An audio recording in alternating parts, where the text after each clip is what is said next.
ఒప్పందం పేరు మీద ఈ రోజు వ్యవసాయ ఉత్పత్తులని అమెరికా దేశం నుండి పెద్ద ఎత్తున దిగుమతి చేసుకుని ఈ రోజు ఈ రైతాంగాన్ని సర్వనాశనం చేస్తున్నాడు నరేంద్ర మోడీ. అట్లాగే ఈ రోజు పెట్టిన పెట్టుబడి రాక ఈ రోజు గిట్టుబాటు ధర లేక రైతులు పెద్ద ఎత్తున ఆత్మహత్యలు చేసుకుంటున్నారు. నరేంద్ర మోడీ అధికారంలోకి వచ్చిన తర్వాత దాదాపు 2 లక్షల మంది రైతులు ఆత్మహత్యలు చేసుకున్నారు. కానీ ఈ రోజు నరేంద్ర మోడీ రైతుల గురించి పట్టించుకోవడంలో ఈయన కార్పొరేట్ల గురించి పట్టించుకుంటున్నాడు. కార్పొరేట్ల ముద్దు బిడ్డ ఈ రోజు రైతుల దగ్గర ఉన్న భూములంతా కూడా లాక్కొని ఈ రోజు కార్పొరేట్లకు అప్పు చెప్తున్నాడు మన నరేంద్ర మోడీ. రైతులకే కాదు ఈ రోజు కార్మికులకు కూడా తీరని ద్రోహం చేస్తున్నాడు. 44 చట్టాలని రద్దు చేసి 4 లేబర్ కోడ్లు తీసుకొని వచ్చి ఈ రోజు కార్మికులకు హక్కులు లేకుండా చేస్తున్నాడు. సమ్మె హక్కు లేదంట, కనీస వేతనం వాళ్ళు చెప్పిందే మనం తీసుకోవాలా, సమానతానికి సమాన వేతనం భంగనామం పెట్టాడు నరేంద్ర మోడీ. స్కీమ్ వర్కర్ని ఉద్యోగాలుగా 4వ తరగతి ఉద్యోగాలుగా గుర్తించండి అంటే అది పట్టించుకునేటువంటి పరిస్థితి లేదు. కానీ నరేంద్ర మోడీ చెప్తున్నాడు 2047లో వికసిత భారత్ ప్రపంచంలోనే 3వ ఆర్థిక పెద్ద వ్యవస్థ లేదా నంబర్ 1 ఆర్థిక వ్యవస్థగా చేస్తానంటున్నాడు.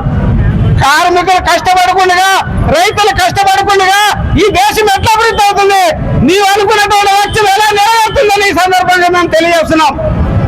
అందుకని కార్పొరేట్లు పెట్టుబడిదారులు కాదు, పెట్టుబడిదారులకి కార్పొరేట్లకి ఓడింగ్ చేసే విధానాలని తిప్పికొట్టేంత వరకు మేము నిద్రపోము. కార్మిక కర్షకులు ఖచ్చితంగా ఐక్యమై ఈ నరేంద్ర మోడీ ప్రభుత్వాన్ని గద్దెదించే వరకు కూడా ఈ పోరాటం ఆగదు. ఖచ్చితంగా 4 లేబర్ కోడ్లు వెనక్కి తీసుకునేంత వరకు కూడా ఈ పోరాటం చేస్తాము.